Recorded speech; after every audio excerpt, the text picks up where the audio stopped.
Talking about Bitcoin here, pioneering crypto adoption. If you guys are interested in Bitcoin, make sure to go to @joinbitcoin on Twitter or X.com, as well as joinbitcoin.com. Now, what I want to do here is I want to talk a little bit about Richard Hart.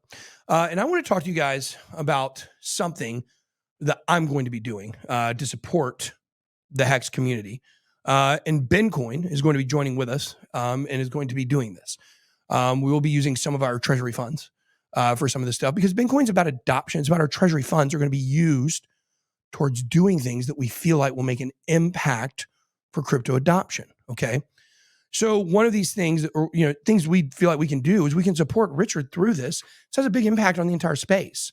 Hex founder Richard Hart's legal team, this is from 2 weeks ago, by the way, says their client isn't a fraudulent crypto scammer. He's a First Amendment martyr who promised Hexkins nothing and delivered on that promise. On January 9th, attorneys representing Hart and his Hex family of scam protocols, that's what it says, informed U.S. District. Do you guys see, like, who the frick is this CoinGeek? Who are you, CoinGeek? First of all, nobody knows who you are, obviously. I've never heard of CoinGeek. You sound ridiculous. You obviously took the idea SeatGeek and you just changed the first word to 4 more letters. Congratulations. You're so innovative. And then you're going to come on here and you're going to say in your art, where is the journalistic integrity here? Where is the journalistic integrity?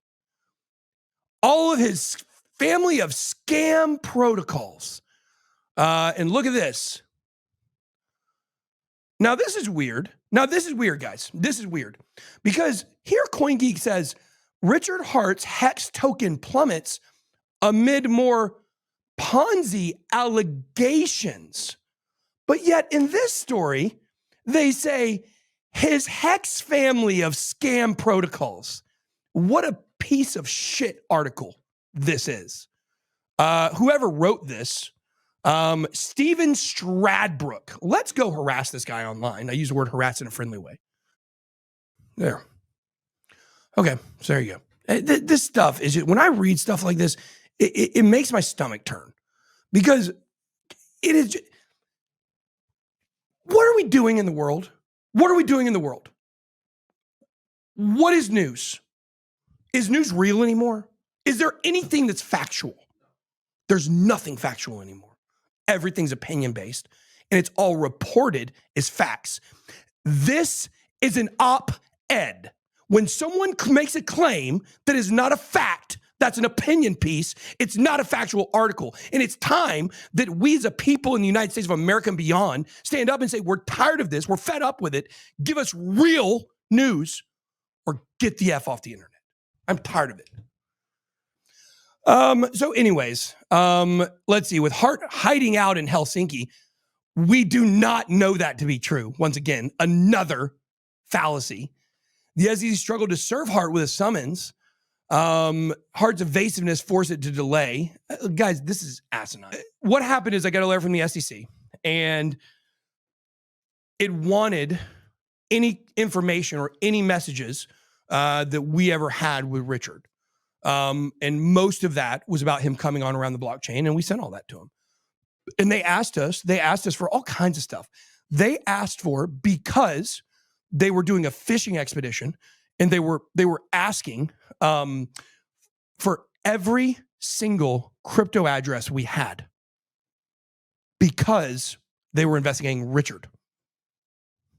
And they thought maybe we knew something.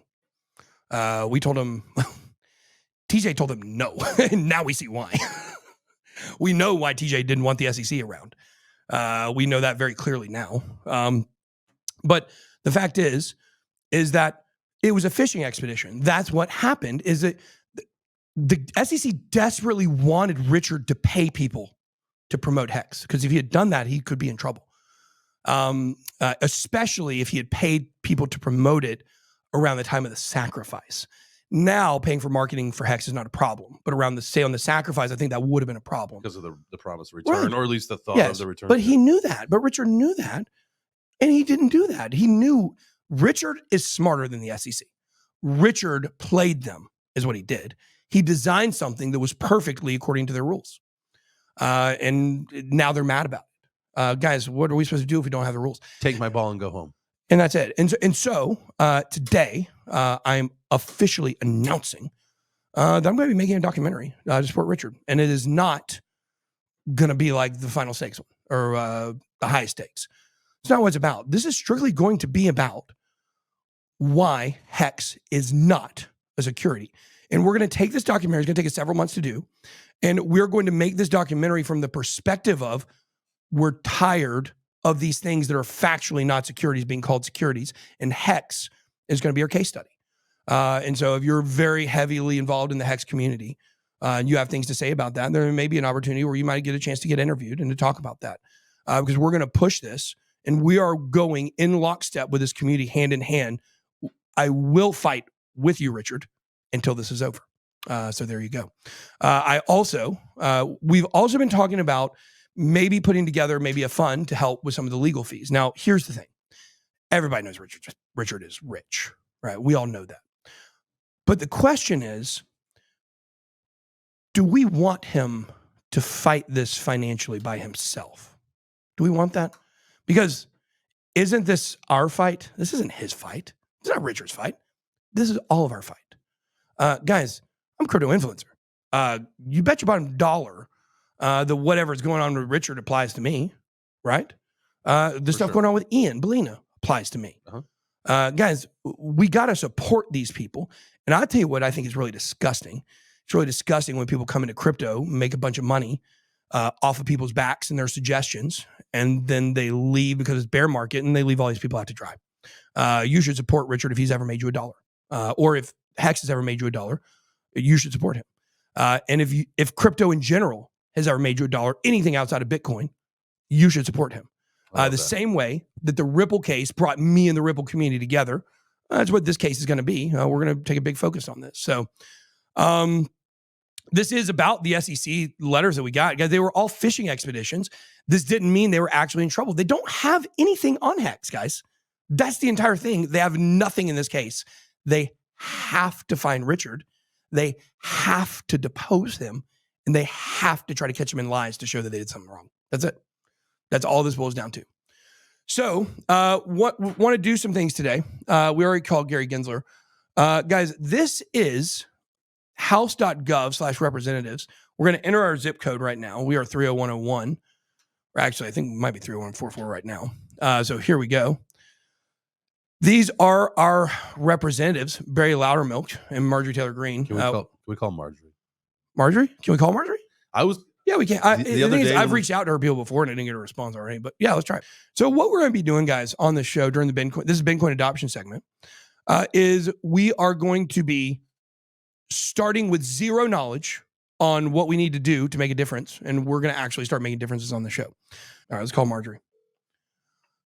Thank you for calling the district office of Congresswoman Marjorie Taylor Greene. Our office hours are 9 a.m. to 5 p.m. Monday through Friday.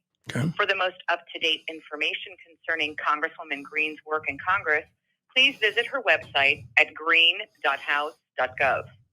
You may also follow the Congresswoman on Twitter or Instagram at REPMTG. They have long voicemails. Hi, my name is Ben Armstrong. I actually am represented by Mrs. Greene. I would like to see how I go about scheduling a meeting with her or your office to talk about cryptocurrency and what your views are on it. We would like to advocate for crypto adoption and like to see where Marjorie stands on the Miss Greene, Representative Greene, not sure what I'm supposed to call her, Representative Greene stands on that, and find out how we can start making an impact and making a difference in here. If you could, email me would be the best way to get a hold of me. You can email it office@newworldfinance.io. Thank you. Goodbye. Okay, so what we're going to do is we're going to call every day until we get a person. This is the thing we're going to do. We're going to start with specific representatives, and we're going to call that person on the show every day until we get a person. And we're going to make a graphic that's going to say it's been this many days since we started calling and with no answer. Okay. We're going to start holding every single representative in America accountable for this stuff. So we're going to be doing this stuff. We're going to actually we're going to try to meet with her. She is our congressperson here.